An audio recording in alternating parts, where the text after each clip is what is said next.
I'm Mark. And I'm Josh. And this is Alter Ego Comics TV for the week of December 30th, 2015. Last new comic book day of the year. And by the time this goes up, it will be January 1st, so Happy New Year. Hopefully you have an awesome 2016, and if you're anything like us, it will be awesome because of all the movies that will be hitting theaters. But that's funny to talk about that because we're a comic shop and we talk about comics. So hopefully we get some good comics to go along with some good movies at the theater. So the last Wednesday of the year, very small shipment because it's just always that way. There are actually some years when Diamond Comic distributors and the major publishers have taken this week off or produced even less than what they produced this week. So we have one book that we want to mention. There are other books that are out, but they're on issue number 47 or issue number 3 or whatever, and they're books that we've already talked about before. But this week, the one that caught my eye, surprisingly, was Deadpool and Cable Split Second number 1. This is written by Fabian Nicieza, maybe, and artwork by Riley Brown. Of course, Mr. Nicieza was very popular in the 90s writing the X-Men books. I believe he wrote some Deadpool back in the day. And I really think he's done a great job of adapting his writing style to Wade Wilson's current situation. To me, it read very much like a contemporary Deadpool book, which I guess is the way it's supposed to. I kind of expected it to feel like a book out of the 90s, and it didn't really feel that way to me. Lots of familiar characters from the Deadpool universe here, including Agent What's-Her-Face. Help me. No idea what her name is. Sitwell? No, that's not it. The S.H.I.E.L.D. agent who he teamed up with in the all-new Marvel Deadpool, right? Yeah, like her consciousness was in his head or something. At one point, yeah. Preston. Agent Preston. And Hydra Agent Bob makes an appearance. Deadpool's wife is in here. So this is very firmly set in the present Deadpool continuity. Yeah. And it was funny. It was good. Funny, action-packed. I don't know. I can't keep track of what's going on with Cable, but apparently he's not so dead anymore. He's got a bunch of clones that he keeps transmitting his consciousness into every time. I think that was old. Yeah, it's old. I mean, it's over This now. might be his final body, which doesn't have the powers that he had, like the robotic arm. Right, he lost that in he lost. Well, no, he the still has X-Force or whatever back in the day. Yeah. The one. But you don't need to worry about that. That was one thing I actually really liked, was they made references to a lot of things in Deadpool and Cable's history without needing to know any of it. It's all stuff you can understand without knowing. Yeah, they do a good good job. Having read a comic. Good job of bringing you up to speed if you're not familiar with the character of Cable, or if you don't know that these two characters have a lengthy history together. Well, if you do that, one joke's not going to pay off. Or they talk about this being Deadpool Cable rather than Cable Deadpool, which was the previous series. It's just funny. Yeah. The dialogue is great. I mean, Deadpool speaks as if he is set in our world, where he knows that he's kind of a big deal now, and there's a movie coming out and other fun stuff. So I am not the biggest Deadpool fan in the world. I probably have mentioned that before, but I really enjoyed this book. Yeah, I did too. And you did too. Anything else you want to say? No. That's it. Thanks for watching this week. Lots of cool stuff happening. All right, so we figured it's the last episode of the year. Everyone's doing their best of lists, so we thought, thanks in part to your survey responses, many of you, the overwhelming majority of you, want us to bring back top 5 lists. So we're trying to figure out how to do that, whether I think we just say top 5 and then we put fill in the blank afterwards and talk about stuff. But so this episode we're going to do our top 5 series or comics of 2015. Now, these are kind of fly by the seat of our pants thing. We printed out lists of all the books that we talked about on episodes this year, and each of us has chosen 5 that we would like to talk about more and say that they're the books that we enjoyed the most. So I will start out with, these are in no particular order, by the way, but Star Wars was the 800-pound gorilla of the comic book industry in 2015, and that's not just the main Star Wars book, but Darth Vader and Princess Leia, Chewbacca, Kanan, Shattered Empire, Lando, and then Lando. Yes.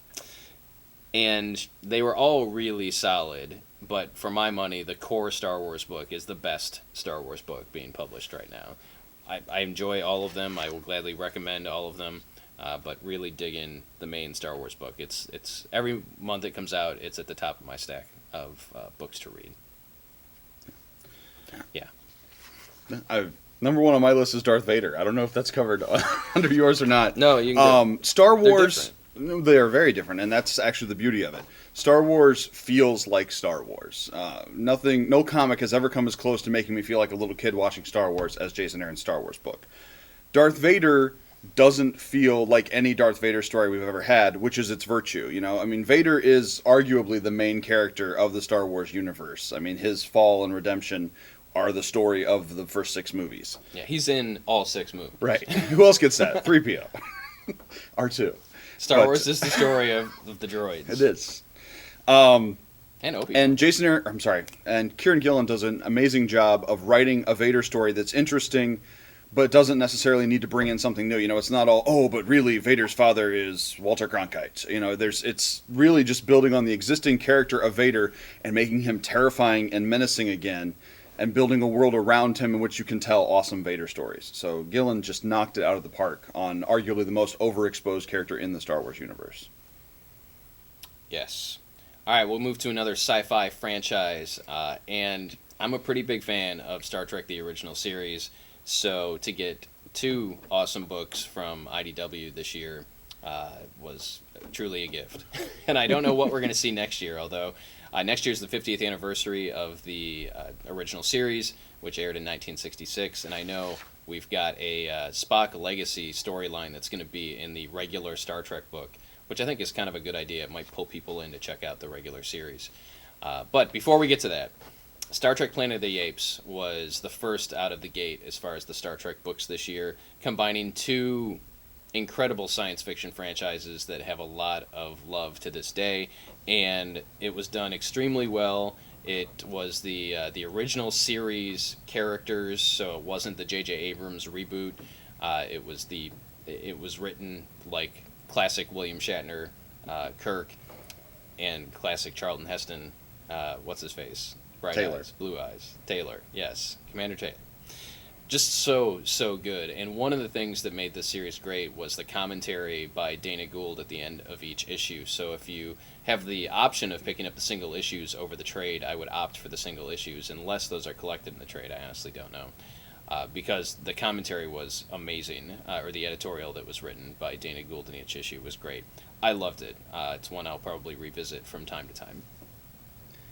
And you cannot talk about commentary and things in the back of single issues without talking about Ed Brubaker's The Fade Out.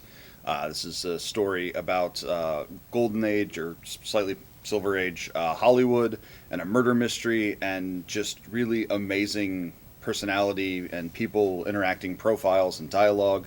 And each issue was capstoned by an awesome essay about the golden era of Hollywood, which those I know aren't collected in the trade. So Fade Out should totally be consumed in single issues. It's almost wrapped up. I think we're at issue 11 of 12, but it was easily the book I look forward to most every week it came out. I enjoyed it as well. Sean Phillips did the art, right? Yes. The team of Brubaker and Phillips. Marvel had kind of a weird year this year, doing Secret Wars, taking up much of their calendar, and then relaunching everything before Secret Wars was over later in the year. But early in the year, we had a really cool series that spun out of Axis, I guess it was, called Superior Iron Man. And basically, Tony Stark, in Axis, the good guys and the bad guys switch sides to some degree. Their personalities force them to behave out of character for them. And Superior Iron Man is the story of Tony Stark being a douchebag, a bigger douchebag than he usually is. And it involved, kind of a Steve Jobs type of character, Tony being a kind of a Steve Jobs type of character, developing some technology that would allow people to look beautiful and be everything that they've always wanted to be, but the first taste is free, and then you have to pay for it. And it was really it was totally different than any Iron Man book that I had ever read before. And it had, appearances by Daredevil and She-Hulk, and it introduced Kid Abomination. Just an excellent run, and it's a self-contained series. Tony's back to normal now, whatever that is. So Superior Iron Man makes my list as one of the best of 2015.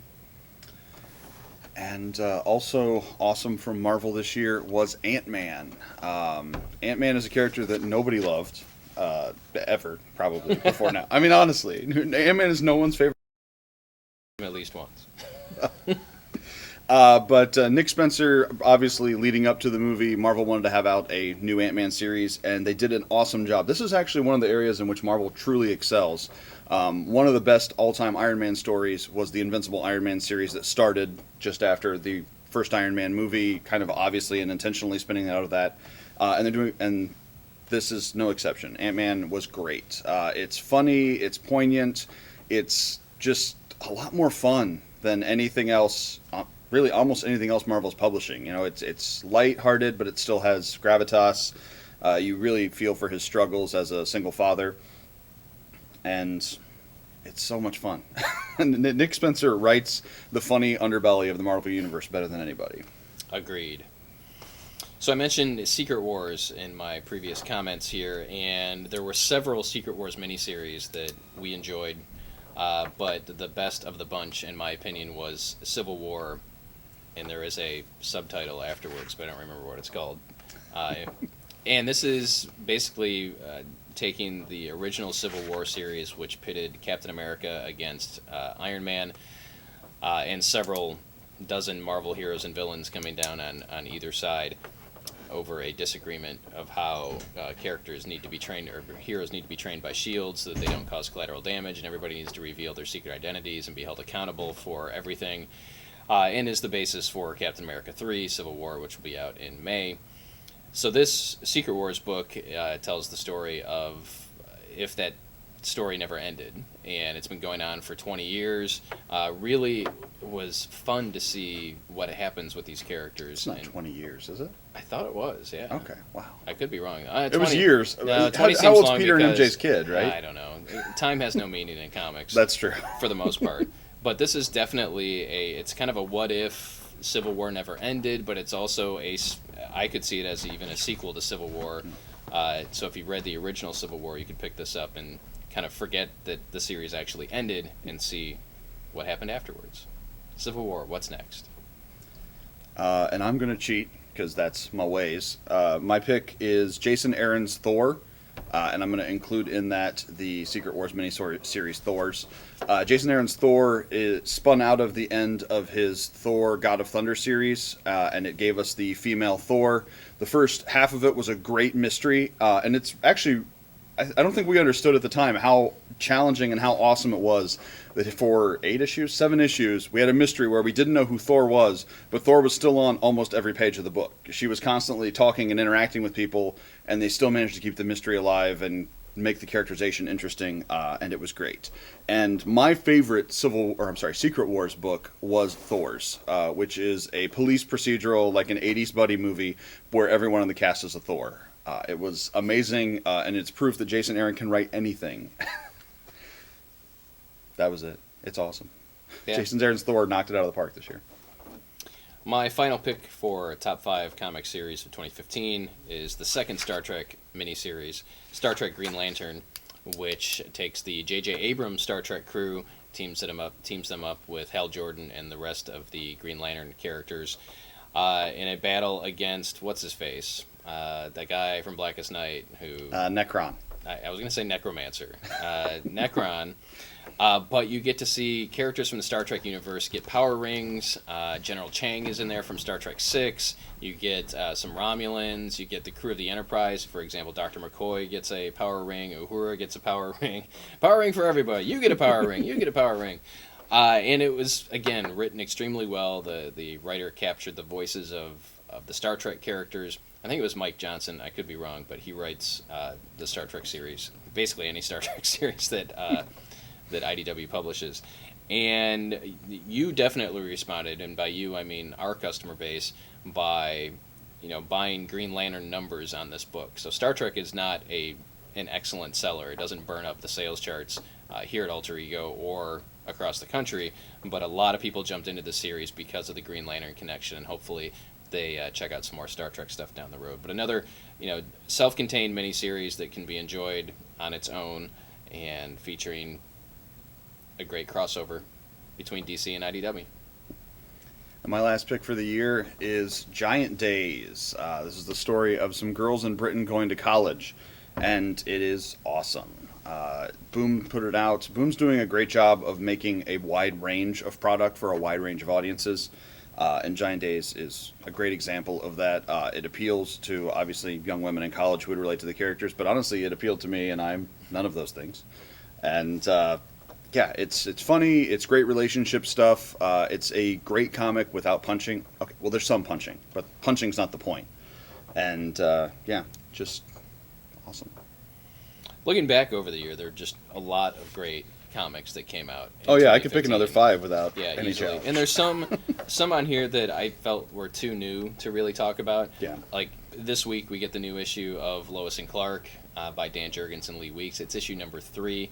I thought about talking about it, but I've talked about the previous 2 issues, and it's just thoroughly enjoyable. But it's only got 3 issues out, so I didn't feel it was fair. Paper Girls is another one by Brian K. Vaughan. Mm-hmm. Really enjoying that book. We've talked about each issue as it's come out, but again, with 3 issues, I didn't feel like it really qualified as a best of 2015. When I asked Alex what he thought should be on the list, he was in favor of We Stand on Guard, Brian K. Vaughan's other series this year, the mini that just ended. Yes, which did publish all of its issues Yeah, go in team. 2015.